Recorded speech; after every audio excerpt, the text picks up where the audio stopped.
Monday, we showed you a music video for It's Gonna Be a Cold, Cold Christmas by Donna. It's part of our upcoming special Christmas with Donna here on Catholic TV on Christmas Day at 1:30 Eastern Time. And right now, she is joining us all the way from Croke Park, the Gaelic Athletic Association Stadium in Dublin, Ireland. Thank you so much for being with us, Donna. Hi, greetings. That's, a beautiful background there. Isn't it spectacular? This is a very iconic stadium. And football stadium. Yeah, and maybe if you could tell the audience a little bit about the significance of the stadium itself. Well, it's named after Archbishop Croke. He was the Archbishop of Cashel back in the early 1900s.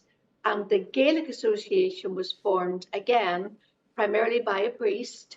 He wanted to encourage the national games, the culture of the people of Ireland in what were very difficult days. And it is probably one of the biggest volunteer organizations in Ireland. And of course, in Boston, I think they were the second club or maybe the third club founded in the world after Ireland. And it's the second biggest GAA association in the whole of America. Wow.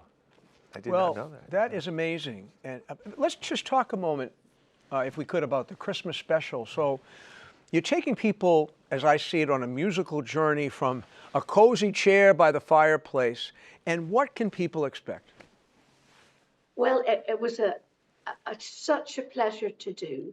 We recorded it in St. Augustine's in a town called Coatbridge, which is really part of Greater Glasgow. But don't tell the people in Coatbridge that. And it's the most Catholic town in the whole of Scotland.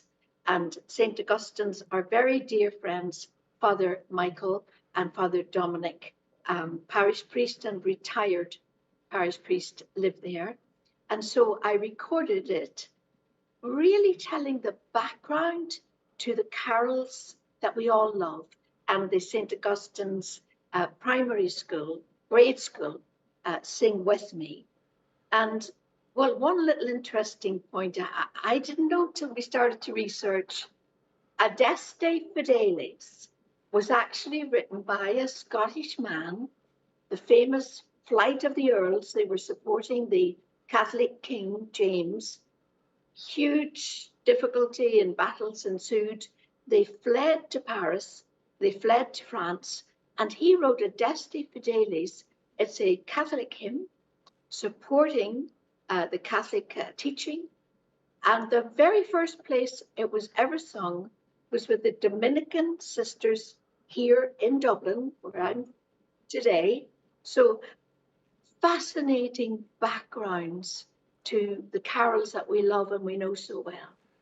Yeah, that's amazing. I'm learning a lot today. I tell you, I was amazed.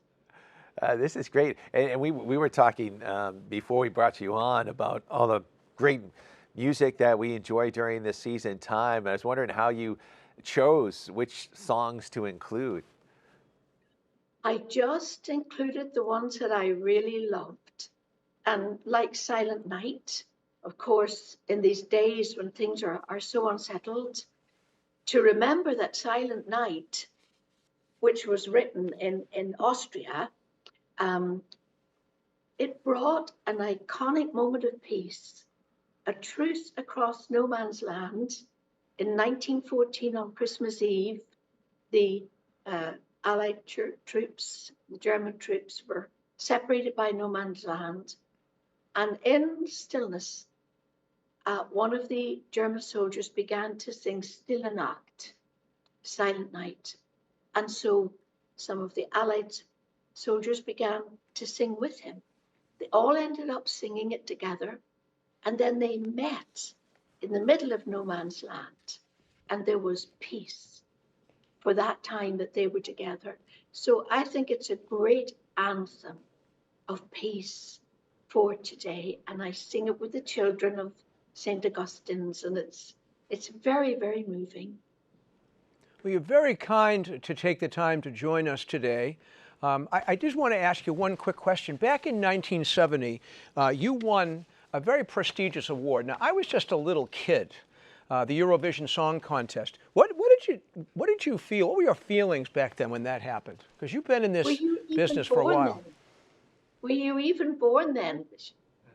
I was born, but I was unaware of really what was going on around the world, to be honest. Okay, well, I was a teenager myself, and the Eurovision Song Contest was actually set up after the Second World War, about 1950, in order to have a non-political space for people of different nations who had warred against each other, to bring them together through music, to know each other on a personal level. So the Eurovision Song Contest is extremely important. And of course, when I sang for Ireland, Ireland had never won. They were always the bridesmaid with good songs and good artists, but they never won. And I was the first Irish winner with a lovely song called All Kinds of Everything. Remind me of you, but just all kinds of everything. And actually, it's used as a hymn today. So God works in such amazing ways, Bishop. And very, very famous people. ABBA won the Eurovision Song Contest. That launched them internationally. Celine Dion won it. So it's an incredible honor to have been part of it and to have won for my country. And you've had an amazing career. And I know you're going to stay around just for a little bit, because at the end of the show, we're going to have a little quiz. Do you mind just hanging on for a moment while we listen to the news? Kevin's over at the news desk. I don't mind at all.